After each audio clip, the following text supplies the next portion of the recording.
తాకట్టులో ఉన్న బంగారాన్ని విడిపించి ఆ రోజు ఆన్లైన్ రేటుకే మేము కొంటాం. Sharma gold company.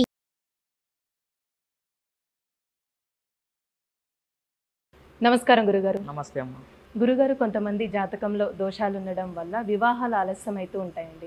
వాళ్ళకి సంబంధించిన పరిహారం అంటూ మాకు తెలియజేస్తారా? తప్పకుండా అమ్మ, తప్పకుండా తెలియజేస్తాను. ఇప్పుడు రాబోయే 21 మే 2024 స్వాతి నక్షత్రం వచ్చింది, మంగళవారం రోజు. అయితే ఇది చాలా మంచి స్వాతి నక్షత్రం, అంటే నరసింహస్వామిది నక్షత్రం. అయితే ఆ రోజున పెళ్ళి కాని వాళ్ళకి విశేషంగా ఫలితం ఉంటుంది.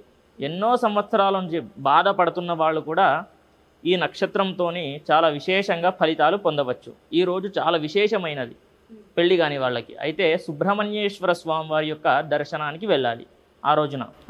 వీలైతే నరసింహస్వామి టెంపుల్ కూడా వెళ్ళి దర్శనం చేసుకొని సుబ్రహ్మణ్యేశ్వర స్వామి వారికి అభిషేకంలో పాల్గొనాలి. పొద్దున పూట అవుతుంది, బ్రహ్మముహూర్తంలో అభిషేకం చేస్తారు సుబ్రహ్మణ్యేశ్వర స్వామికి.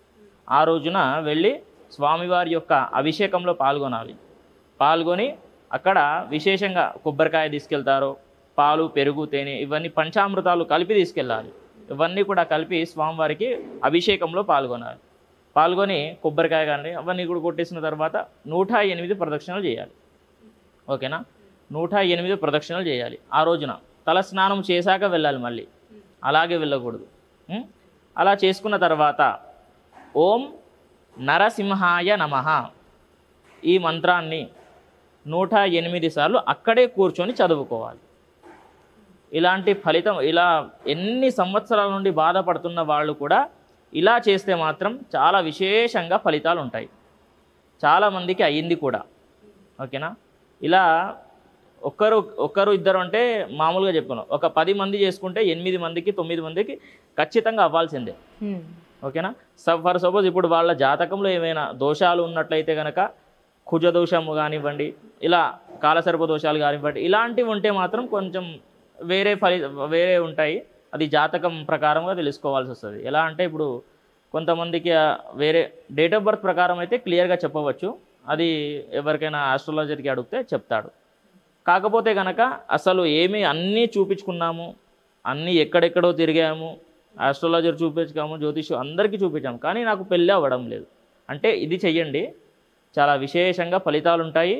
10 మందిలో 8-9 మందికి అవ్వాల్సిందే. అంటే ఆ రోజు అభిషేకం అంటూ చేసుకోవాలండి. తప్పకుండా.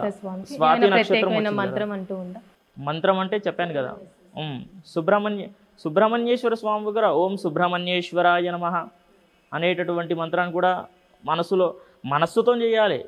ఏ పూజ చేసినా సరే మనస్సుతో చేస్తే కనుక ఫలితాలు ఉంటాయి. నేనైనా సరే మనస్సుతో చేయకపోతే నాకు కూడా ఫలితం రాదు. ఇప్పుడు మీకెన్ని బాధలు ఉంటాయి, మాకు కూడా ఉంటాయి. మేము ఏదో పూజలు చేస్తున్నాము అంటే ఇచ్చేయడు దేవుడు, అది మా అదృష్టం. ఆయన దగ్గర చేసుకున్నటువంటి పుణ్యం వల్ల మేము అక్కడ ఉంటాము, చేసుకుంటూ ఉంటాము. కానీ మనస్సుతో చేస్తేనే ఇస్తా అంటాడు అతను కూడా. కాబట్టి మీరైనా సరే ఎవరైనా సరే మనస్సుతో చేస్తే మీకు ఫలితం అనేటటువంటిది ఉంటుంది. చాలామంది అనుకుంటారు అసలు ఏంటి అవ్వడం లేదు, నా జాతకంలో ఎటువంటి ప్రాబ్లం లేదు, అన్నీ క్లియర్గా ఉన్నాయి, కానీ ఎందుకు అవ్వడం లేదు? ఇలాంటి కొంచెం మనస్సుతో చేయాలి, భక్తితో చేయాలి. అవన్నీ కూడా చేస్తే కనుక తప్పకుండా ఫలితం అనేటటువంటిది ఉంటుంది. టైం రావాలి, మెయిన్ టైం వస్తే, ఆ పెళ్లి గడియలు వస్తే మీరు వద్దన్నా సరే అయిపోతుంది పెళ్ళి, అలా అన్నమాట. కాబట్టి ఆ రోజును ప్రతి ఒక్కరు కూడా ఉపయోగించుకోండి. చాలా విశేషమైనటువంటి రోజు, స్వాతి నక్షత్రం ప్లస్ మంగళవారం వచ్చినటువంటి రోజు. చాలా చక్కగా తెలియజేశారు గురుగారు, ధన్యవాదాలండి. నమస్తే అమ్మ. సుమన్ టీవీలో మీ పర్సనల్ అండ్ బిజినెస్ ప్రమోషన్స్ కోసం కింది నెంబర్కి కాంటాక్ట్ చేయండి.